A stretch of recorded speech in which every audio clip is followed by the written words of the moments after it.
राधे राधे प्रिय साथियों।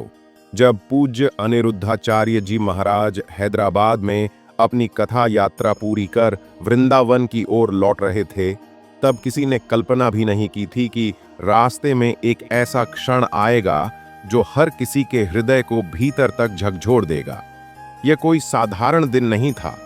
उस दिन घटित एक दुर्घटना केवल सड़क हादसा नहीं थी, बल्कि एक जीवंत प्रमाण था उस करुणा, सेवा और कर्मयोग का जिसे आज के युग में हम केवल ग्रंथों में पढ़ते हैं। मथुरा रोड के निकट राजमार्ग पर एक भयानक दुर्घटना घटी। एक तेज रफ्तार ट्रक और कार की भीषण टक्कर ने सब कुछ तहस नहस कर दिया। क्षण भर में हर ओर सन्नाटा छा गया और जैसे ही खबर फैली, हर किसी की जुबान पर एक ही सवाल था, क्या महाराज श्री सुरक्षित हैं? इस दुर्घटना को लेकर अफवाहें तेजी से फैलने लगीं और यह भय बनने लगा कि कहीं यह हादसा उसी कार का तो नहीं जिसमें पूज्य महाराज श्री यात्रा कर रहे थे। श्रद्धालुओं के मन में बेचैनी बढ़ती गई, आंखें नम होने लगीं और दिल दुआओं में जुड़ गया। लेकिन सत्य कुछ और था। महाराज श्री की गाड़ी सुरक्षित थी, पर वो उस स्थान से कुछ ही क्षण पहले गुजरे थे। जब उन्होंने सड़क किनारे क्षतिग्रस्त वाहन देखा तो वे एक पल भी रुके बिना अपनी गाड़ी से बाहर आए और बिना किसी झिझक के घटनास्थल की ओर दौड़ पड़े। वहां कई लोग तमाशबीन बनकर खड़े थे, पर किसी में इतनी हिम्मत नहीं थी कि वह घायलों के पास जाकर उनकी मदद कर सके।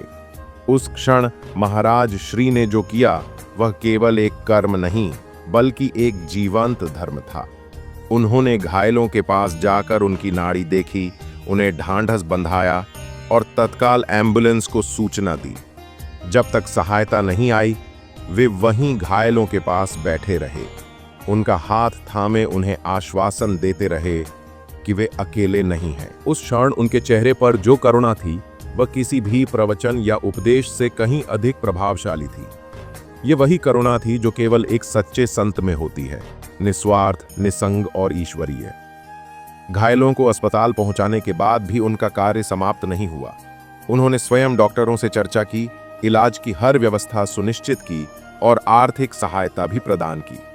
उन्होंने निर्देश दिए कि जैसे ही मरीज होश में आएं, उनके परिजनों को सूचना दी जाए और इलाज में कोई कमी न रहे। ये व्यवहार किसी साधारण व्यक्ति का नहीं, एक ऐसे महापुरुष का था जो हर प्राणी में भगवान को देखता है और उसी भावना से सेवा करता है।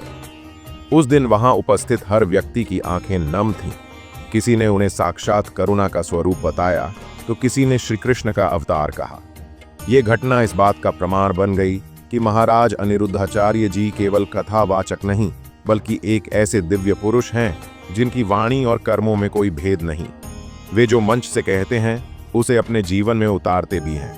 आज जब संसार स्वार्थ और उपेक्षा की ओर बढ़ता जा रहा है, ऐसे में महाराज श्री का ये कृत्य हमें सिखाता है कि भक्ति केवल मंदिरों में दीप जलाने या प्रवचन सुनने का नाम नहीं, बल्कि उस क्षण प्रकट होती है जब हम बिना किसी स्वार्थ के किसी और के दुख को अपना समझकर उसकी सहायता करें। प्रिय भक्तों, हमारा यह YouTube चैनल पूज्य अनिरुद्धाचार्य जी महाराज के जीवन के ऐसे ही प्रेरणादायक प्रसंगों को आप तक पहुंचाने का माध्यम है। यदि आप भी उनके इस करुणामयी स्वरूप से प्रेरित हैं, तो कृपया हमारे चैनल को सब्सक्राइब करें, इस वीडियो को लाइक करें और कमेंट में राधे राधे लिखकर अपनी श्रद्धा प्रकट करें। इस दिव्य घटना को अधिक से अधिक लोगों तक साझा करें, ताकि इस कलयुग में भी सेवा, भक्ति और करुणा का प्रकाश जन जन तक पहुंच सके। राधे राधे।